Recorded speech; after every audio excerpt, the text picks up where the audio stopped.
We always struggle to understand why we don't get the same love and same respect which we are giving to someone in return.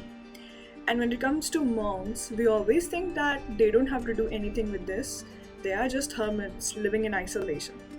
Hi friends, I'm Pulkita and I'll take you through to the chapter 10 of Think Like a Monk book, which is written by Jay Shetty.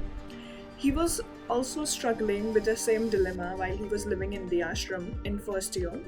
He was giving a lot of love, and then he asked one of the monks there that I'm giving a lot of love, I'm doing a lot of deeds, I'm doing a lot of work for people around here, but I'm not getting anything in return. Why do you expect? Monk asked. He said, love. This all kind of love, hate, energy, kindness, they will return to you one way or the other. The problem lies with your expectations. Why you are expecting with the same person that the same person is gonna return whatever you are giving them. So this is where problem lies. He was right. He was actually right. We tend to love people who don't love us. And we take our examples, we not always return the same love which someone is giving to us. So it happens with other people as well as it is happening with you. Think about your mom. Monks see love and care as a network of compassion rather than a one to one exchange. Different people in life serve different purposes, with each role contributing to our growth in its own way. Even these roles are not fixed.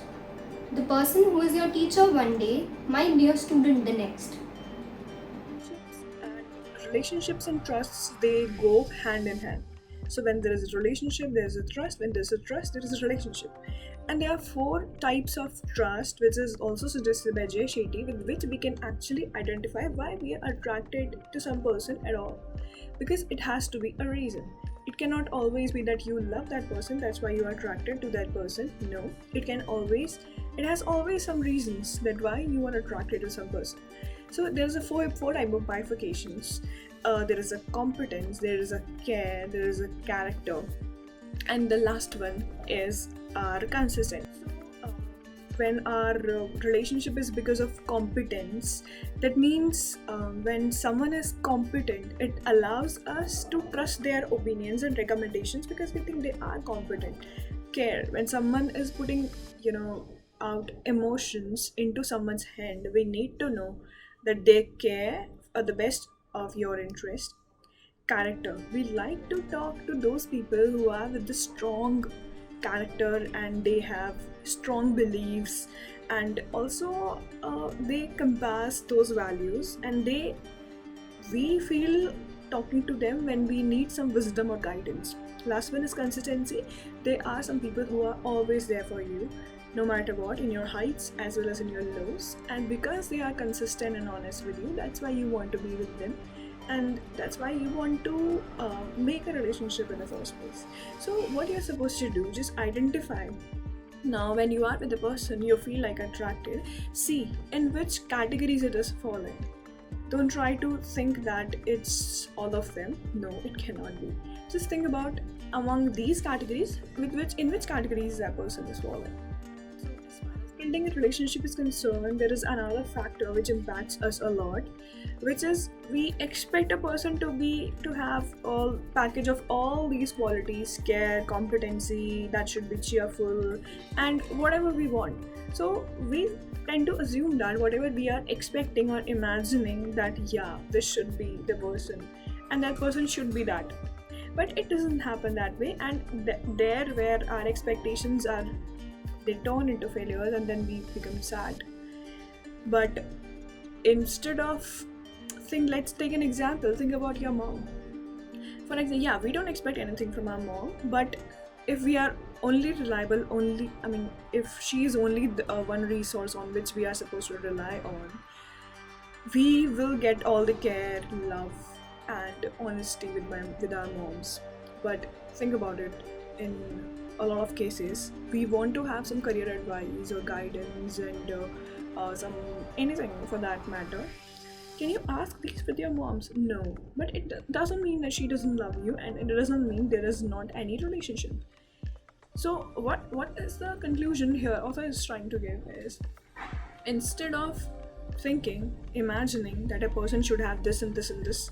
Just identify what that person has to offer you, and then cherish that thing.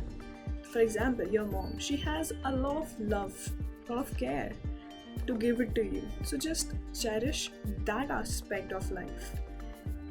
There is one quote which is said by Gandhi: if you enter into a new community and you don't know what to say, what to know, the best way to make friends is to think that your whole world is your family.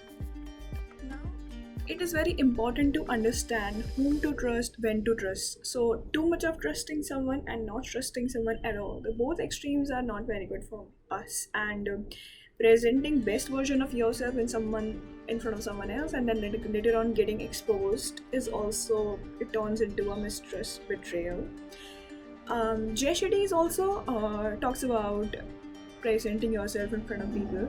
He said in the intentions of his life that he had two options. First option was he can be in a serious relationship with women for 3 years, and the other option was finding himself out, finding his strength, and finding who he is actually. So he kept saying that you are not required to give up sex. It's pure, it's natural, it gives a new life in the world. But be watchful if you are wasting too much of time presenting yourself in front of someone to become better, instead of presenting yourself in front of, which we do in love, right? So instead of presenting ourselves better in front of someone else, be better for yourself. Identify your strength, identify your weaknesses, and see why things are not working out, with what are your goals. It's better that you think about that, and then later on just move along with the way. So there is one awesome quote from philosopher Paul Tillich. He says that there are two worlds loneliness. There are two worlds for loneliness. Who feel single life as weak, painful, and solitude, who feel powerful and more strength. As quoted by philosopher Paul Tillich, there are two worlds. Loneliness, who feel single life as weak and painful, and solitude, who feel single life as powerful and more strength. There are 4 stages of trust. Neutral trust is when you meet a person and you don't find a reason not to trust the person. It's better than trusting blindly or for wrong reasons. Contractual trust is the phase when you're focused to get back results from the person. This stage goes up to a higher level called mutual trust, when you help people expecting that they would do the same for you in future. Pure trust is the highest level, when you know, no matter what happens, the person has your back and vice versa. There are 5 primary motivations for connection. Physical attraction is when you like how the person looks like, and material is when you like the person's accomplishments. The intellectual reason is when you like how the person thinks like, the emotional reason is when you both connect well, and spiritual is when he or she shares your deepest goals and values. When it comes to the energy that you expend and receive in relationships, focus on quality and not quantity. There are some loving exchanges which help to encourage bonds.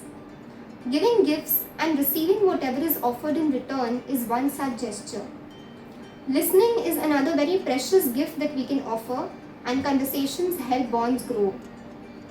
Let your partner have a very different experience about something, which is again a very nice expression of love and care. So I want all of you to do this exercise, for it's gonna help you better. So tell important people in your life, first of all, how you would like to receive love.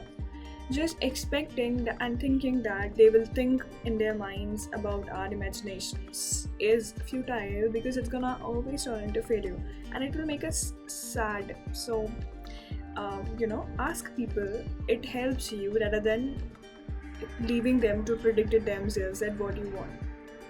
So first of all, think of a complaint for about your loved one's behavior. Take down. If you don't get anything, leave it. It's not necessary. You are not supposed to push any problem. So think about a complaint about your loved ones, that why you are unsatisfied. Think about, dig the root of the problem. Where is the dissatisfaction lies? And are you feeling unappreciated? You want more support? What exactly is your problem? Until unless you understand what is your problem, you will never able to resolve it. Third is articulate it without criticism. When you're telling this you got it, that yeah, this is the problem. Now tell this person without a criticism. So instead of saying you do this wrong, this is this is the way you feel more appreciated and loved.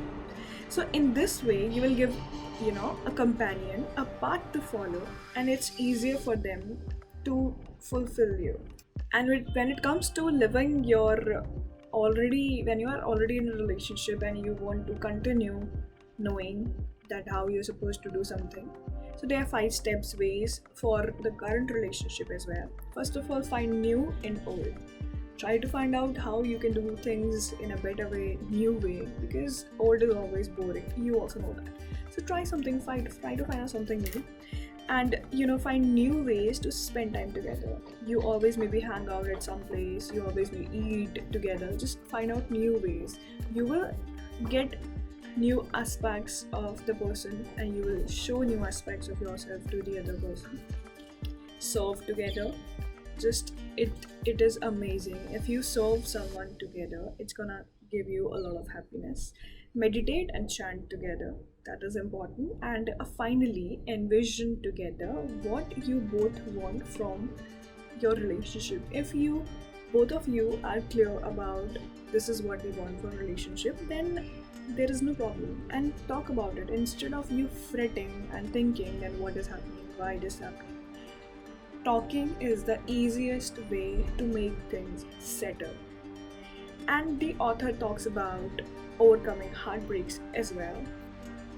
It's really hard to see clearly when your heart is at stake. But I just want to be evidently clear about this thing. There is a sharp difference between being grateful for what you have versus settling for less than you deserve. Okay? Don't wrap your self-esteem around someone else. Nobody deserves to get physical abuse, physical, verbal, or emotional abuse. So, it's better to be alone. Just don't settle for something less. So, just because it is giving you little pleasure or little satisfaction in the moment, or your self-esteem is so low that you feel like there is no one around there for you, so you are settling yourselves at that point of time, and just being with someone who is less than what you deserve. So don't do that, and nor you should be abusive, manipulative, or don't have the toxic relationship transition into friendship, and the dynamic, it won't change, trust me. In every relationship you have opportunity to set a level of joy which you can bear, a level of disappointment which you can bear. It's always gonna start slow, but there should be a point, certainly in your love life or relationship, where it is reaching the highest level of satisfaction at least once. If it is never reaches there, then that means there is some problem lying around, but give it a time. Similarly, there is a level of disappointment which you can bear, and you have set that in your relationship. Things might start slow, but they should not go over and above the level of dissatisfaction or disappointment you have set. I know it's not easy. You have spent, quality time with someone. You have given yourself to someone, and it's hard to let go. And there is one saying from Tibetan Buddhist Jetswana Tenzin Palmo. She just pointed out that we often mistake attraction as love. She said that grasping and clinging while we are in a relationship, we consider it as love. But whereas the truth is, it's just an attachment, and which causes pain. The thing is, the more we grasp, the more pain we are going to suffer. Because if we are afraid to lose, then if we lose, of course we are going to suffer. So ultimately, holding on to the wrong person for the long period of time, it causes more pain than letting them just go. So the strategies that author has recommended is the monk way of self and how we find ourselves toward peace and purpose. No matter what we thought, don't run away from it. Make a space for ourselves to assess, and before we make changes, stop, swap. And if you are thinking to date again and be in a relationship, so I would recommend you to stop, because if you haven't healed your past pain, you will lose an opportunity to make incredible connection with incredible person. And so don't rebound and revenge, because it will gonna cost you more pain. It will gonna spread like a virus of pain. What you're supposed to do, take some time to know you better, build your self strength, self esteem, invest in your growth. And if you have lost yourself in a relationship, find yourself in heartbreak. The monk way to build awareness is to build awareness, address, and amend, either within a relationship or when you are entering into a new one. Take a step back into dating world and return into the relationship with self-awareness and love. Stop, swap. Thanks.